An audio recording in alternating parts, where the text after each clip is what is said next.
What's going on, guys? Savage Civilian back with another new video. Today I want to give an update on something I did the last few days. I swapped out my rifle completely. Reason I'm doing this update is because about maybe a month ago I did a video on my current rifles for shit hits the fan / general purpose rifles, etc. And I am completely changed everything I had going. I was running a Geisley Super Duty 14.5. That rifle is quite old now. It's pretty beat up.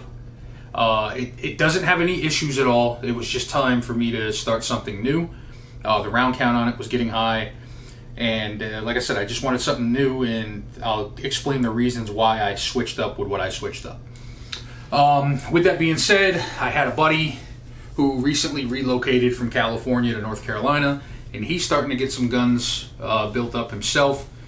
So considering the Geisley was still in usable shape, I sold him the Geisley that I had at a really, really good price and kind of moved on to a project I've been wanting to do for a while, which is this right here.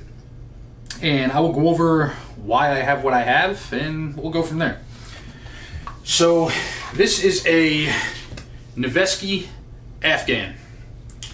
If you are unfamiliar, the Afghan is probably one of the most sought after barrels in the AR community. They are phenomenal. They are 13.7 inches, but with my suppressor muzzle pinned and welded, it's still legally a rifle, which is another reason why I did what I did. My Super Duty was a 14.5, so I went down, about an inch in length, and I still have a rifle that doesn't need to be SBR'd, which gives me a lot more maneuverability with it and a little bit less weight.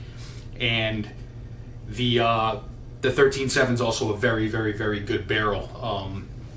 Noveske's always been known for making very good barrels. With that being said, this does have a lot of juicy upgrades done to it, which I'll go through piece by piece and take it from there. I haven't really shot much yet, just got the scope dialed in, that's about it. But we'll start from the top and work our way down. I run the Yankee Hill cans on 90% of my stuff. I believe they are extremely good for the money.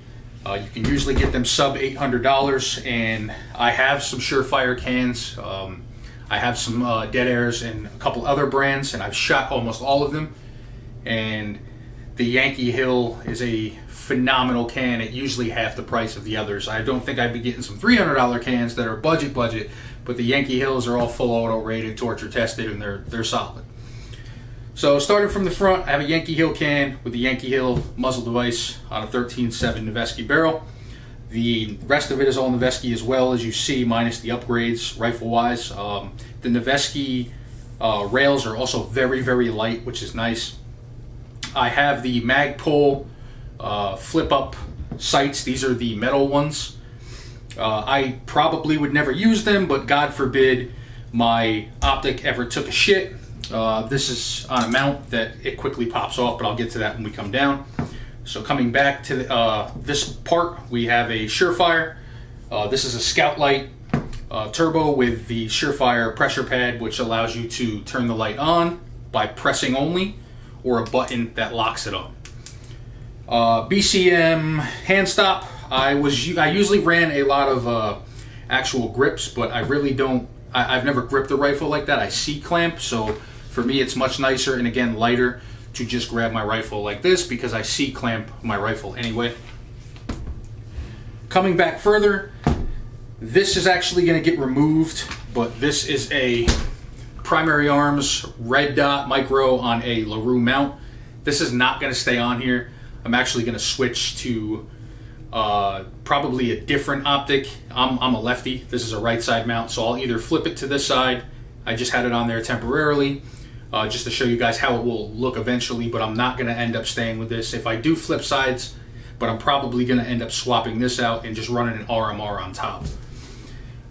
Back here, this is a Razor HD Gen 2E 1:6 LPVO and an ADM QD mount. I did a video on this versus the Night Force, and the Night Force always won on the fact that it has 8 power in second versus first focal plane. But the do-it-all stuff I want to do with this rifle, the 6X is actually going to be fine. And the second focal plane is also going to be okay because I will have a red dot, and this will always be like 3 to 6X anyway. I'm not really going to run it much at 1.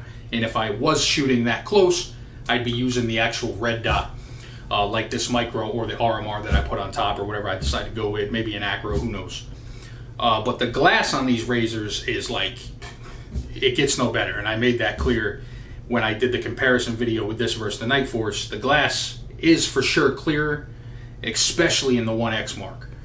Coming back behind here, obviously the other flip up and a Noveske handle, a Magpul CTR stock. I run a Blue Force Gear sling. This is the Vickers Combat. These are great. I like that they are quick. You just pull this cord, and that's how you adjust if you want it tighter or looser, which makes it very easy to set up to your length to take the rifle on and off your shoulder. Rifle internals are all 99% stock, minus I am running a Forward Control Designs bolt carrier group. This is my first time using one of those, and I've read nothing but very good things about them. So I did rock the forward in here.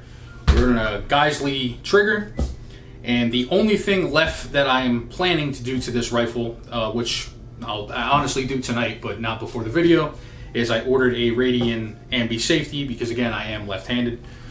But yeah, with that being said, I wanted to give you guys a peek at the new and improved current shit hits the fan rifle. Oh, lastly, Reptilia grip.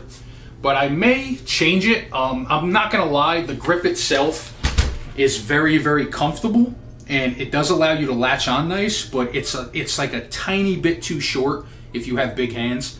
My hands are pretty large, so getting a good grip on here, I feel like my hand is, I'm like a good ½ inch below where I'd want the grip to actually stop at. So I do like the feel, I do like the ergonomics of it, but it's not my preference just due to that length thing. But yeah, other than that, I just wanted you guys to take a peek at the new rifle. I always told you anytime I switch guns or change things, I'd give you a peek. And we made a big switch. I will get some footage up running this thing next week. I am going to take some classes. I have 2 classes coming up. One of them is a carbine class, so I will run some drills with this and post some footage as well. And with that being said, any questions, comments on this, as always, drop it below, and I'll see you on the next video.